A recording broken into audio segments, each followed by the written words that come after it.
Setiap kali ada kejadian, ada kesulitan, apalagi ekonomi, baca kapan di antara 10 tahun itu. Di Madinah kan 10 tahun. Kalau para sahabat kondisinya sulit seperti ini, di blok ini begini, dan baca di saat yang sama, Rasulullah SAW keadaannya seperti apa. Sederhananya begini, ketika terjadi kesulitan, kelaparan, intinya masalah ekonomi, yang dialami oleh para sahabat, Rasulullah SAW pasti menjadi yang paling menderita. Pasti. Di Khandaq, di Madinah, ketika menggali parit. Ayo, di mana nih letaknya? Ayo yang udah umroh. Penggalian Khandaq di mana? Hah? Ya di Madinah. Di mana itu di belah mananya Madinah kan sama situ. Ini kalau Almira nggak tahu pengetahuan ini, bahaya nih. Masa? Nanti kalau orang nanya gimana? Kan ada perang Khandaq, parit. Di mana itu? Di Madinah. Iya, di Madinah sebelah mana? Pintu masuk. Masuk dari mana? Keluar dari mana? Main masuk yang keluar.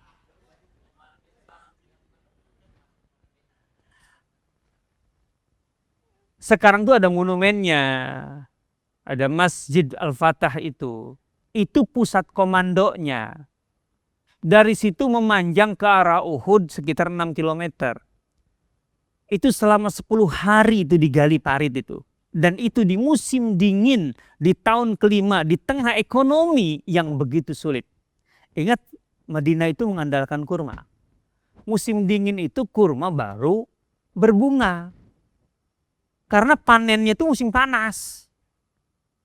Jadi kaum muslimin itu sudah katakanlah kehabisan hasil panen sebelumnya dan belum panen untuk musim berikutnya. Udah gitu harus sibuk menggali parit. Itu disebutkan dalam riwayat Jabir bin Abdullah. Ada 3 hari para sahabat kesulitan makan. Dan di tengah, bayangkan menggali parit, Madinah itu kalau kita menggali, bukan tanah, pasir dan batu. Pasir dan batu. Debunya nggak kebayang, beratnya batu nggak kebayang, dan juga kerasnya gimana. Kan Rasulullah SAW itu disebutkan, beliau itu antara ikut menggali atau mengangkat galian itu untuk kemudian dipindahkan.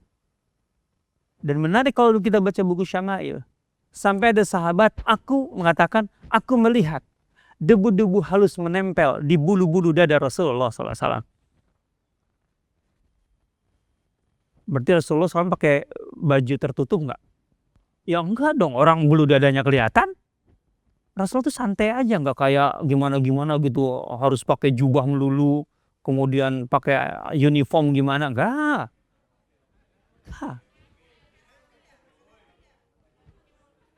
Itu jelas riwayatnya. Aku melihat debu-debu halus menempel di bulu-bulu dada Rasulullah SAW. Ya orang ini kerja ngangkat Rasulullah pun terbuka dadanya. Wow. Dan Rasulullah SAW itu bukan berotot, berisi. Beda berotot dengan berisi. Berotot tuh kayak binaraga, itu kan berotot gitu. Rasul bukan berotot begitu. Berisi badannya. Enggak kurus, enggak gemuk. Berisi. Yang gitu lah. Sempurna, Rasulullah sempurna. Udahlah, yang perempuan jangan bayangin macam-macam.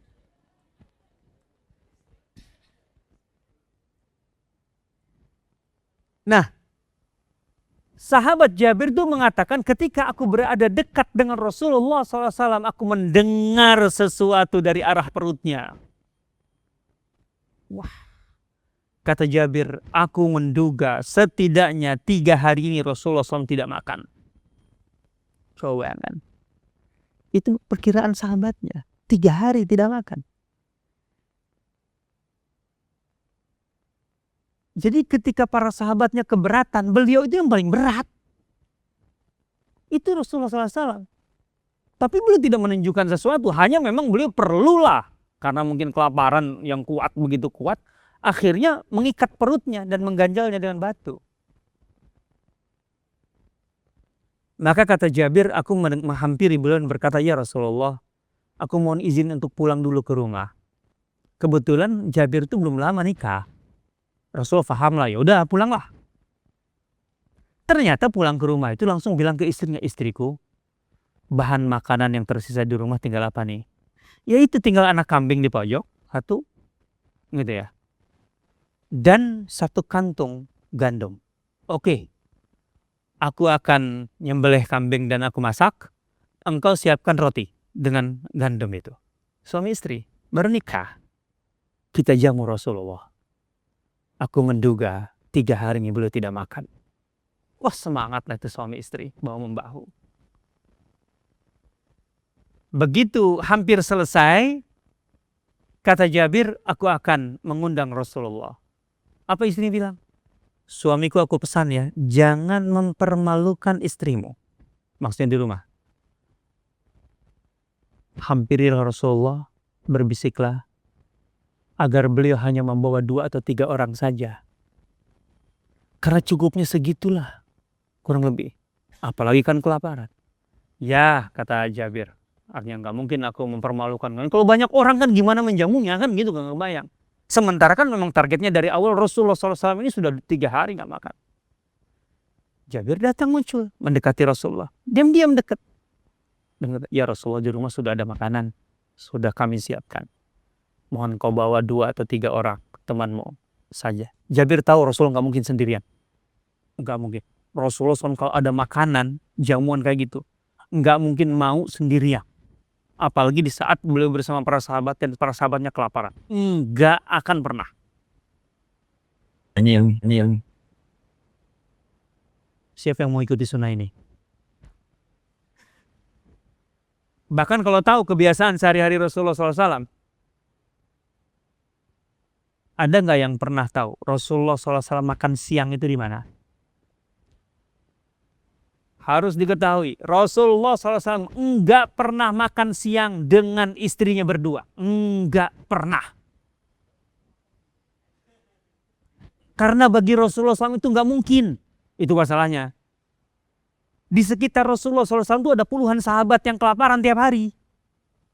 Jadi kalau belum makan siang, itu pasti mengajak mereka. Rasulullah SAW pasti mengajak makan para sahabatnya. Pasti kalau makan siang. Katanya pada mau ikuti sunnah Rasulullah. Ayo.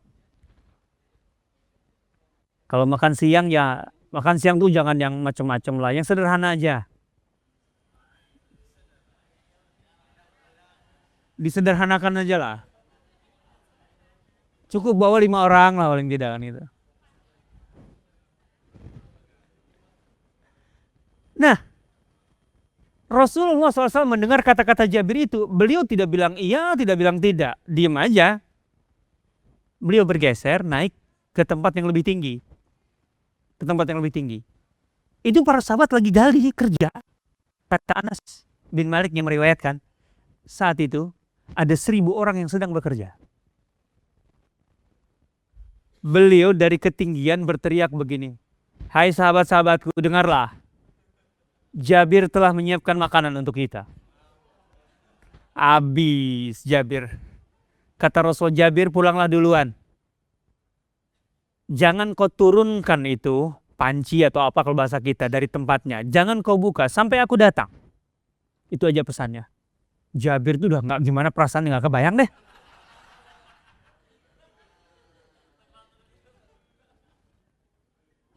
Jabir pulang duluan. Rasulullah SAW dari belakang lah bersama 1.000 orang. Begitu masuk kata istrinya, gimana? Sudah kau bilang? Sudah. Pesanku nggak lupa kan? Enggak. Terus bagaimana Rasulullah SAW? Lihat aja ke jendela. Kan gitu. Kebayang. Itu sampai istrinya, kau sudah bilang. Berbisik ke 2 orang 3 orang aja nggak mungkin. Ini aku malu ini kalau begini. Mau bilang apa? Kata Jabir, aku sudah mengatakan seperti yang kau pesan. Tapi itulah maunya Rasulullah SAW, tunggu aja. Rumah Jabir nggak gede. Rumah Jabir itu di mana sih? Ini yang Almira nih. Mas Almira nggak tahu sih Madinah. Di mana sih? Rumah Jabir di arah mana? Arah mana? Ayo. Hotelnya pernah di sekitar Concord Khair situ, Diar Iman, pernah di situ? Pernah. Kaisan pernah di situ ya? Nah, itu tinggal kemudian sebenarnya kan kalau menghadap ke Masjid Nabawi itu kan ke depan kiri dikit ya. Tinggal ke kanan nyebrang dikit itu ada Jabal Sala, naik turun ke bawah. Nah, itu rumah Jabir itu di situ. Daerah Sih. Oh iya.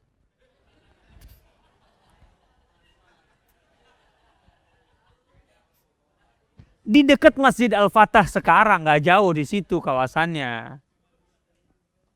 Rumah Jabir itu kecil. Maka Rasulullah SAW bilang pada sahabatnya, beliau masuk dulu. Kan beliau udah pesan, jangan diturunkan tungkunya, jangan diapa sampai belum datang. Kemudian Rasulullah SAW membaca doa. Nah di sini mukjizat sih memang. Membaca doa. Kemudian beliau yang nyuir-nyuir itu roti dan dicampurkan dengan sop itu. Kemudian bilang 10 orang masuk. 10 orang masuk. Itu wadahnya itu beliau yang kemudian nuangkan.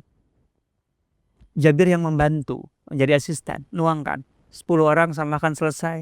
10 masuk, 10 masuk. Kira-kira berapa lama itu untuk 1000? Enggak, yang jadi soal Rasulullah itu kan dari awal udah lapar. Tapi beliau lah yang kemudian menuangkan itu sampai 1000 itu selesai kenyang pulang. Rasulullah SAW senyum kepada Jabir dan istrinya. Tinggal kita kan bertiga. Dan gitu.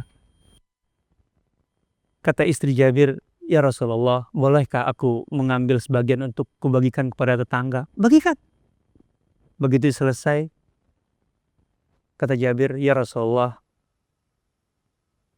serahkan atau sodorkan mangkokmu, biar aku yang mengisinya. Kata Rasulullah, tidak. Mana mangkokmu? Aku yang mengisinya. Kenapa itu beliau lakukan? Karena beliau itu punya prinsip yang ini penting untuk kepemimpinan. Bahwa saqil qaumi akhiruhum, yang melayani, dalam hal ini konteksnya itu konteks makan dan minum. Orang yang memberi minum kepada orang banyak, dialah yang terakhir minum. Jadi kalau bagi-bagi minuman atau makanan itu jangan kemudian untukku dulu, baru kemudian dibagi-bagi. Enggak begitu caranya. Itu bukan leader. Kalau leader itu kalau ada yang bagi-bagi, bagikan dulu. Baru dia yang terakhir. Gitu. Saqil qaumi akhiruhum. Sayyidul qaumi, pemimpin satu kaum adalah khadimuhum, yang melayani mereka. Dalam arti yang sesungguhnya, bukan sekedar jargon. Pelayan masyarakat. Jadi kalau kemudian orang-orang itu kenyang, maka beliau adalah yang terakhir kenyang. Tapi kalau semua orang lapar, beliaulah yang paling lapar. Makanya kemudian kenapa masalah itu selesai. Dan kenapa nggak ada gejolak? Karena masyarakat tahu tidak akan pernah ditinggalkan oleh pemimpinnya. Enggak mungkin. Apalagi ditinggal makan di saat kelaparan. Itu kacau. Itu imannya hilang tuh dah. Ini dasarnya. Jadi Rasulullah SAW itu nggak merasa punya privilege gitu. Untuk kemudian apalagi di saat semua orang kesulitan. Ini tuh berkali-kali kalau kita mau cari contoh dari Rasulullah SAW, dari Khulafaur Rasyidin, selalu begini. Ini yang membuat kenapa krisis itu atau bencana atau apapun terselesaikan. Mulai.